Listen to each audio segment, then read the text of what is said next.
Only 16% of manufacturers have real-time visibility into production, while 92% are prioritizing digital transformation. That means many teams are still relying on delayed updates, manual entry, or end-of-shift reporting to understand what happened on the floor. Here's what a more connected workflow looks like. A production worker starts by opening Agility 360 on a mobile device right from the shop floor.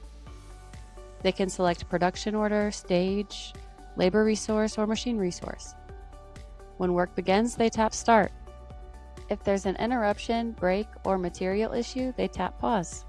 When the work is complete, they tap Stop. Supervisors can see everything that's happening on the floor in real time from an admin screen. They can view which jobs are running, who's working on what, and how much time is being recorded. They can even reconcile production activity, monitoring completion percentages and identifying variances.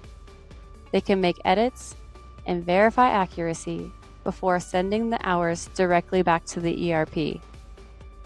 That gives teams a connected workflow from the production floor to the ERP without waiting for paper forms or manual end-of-day entry. Real-time production visibility is becoming the standard. Is your team ready? Visit wisys.com/labor reporting for more details.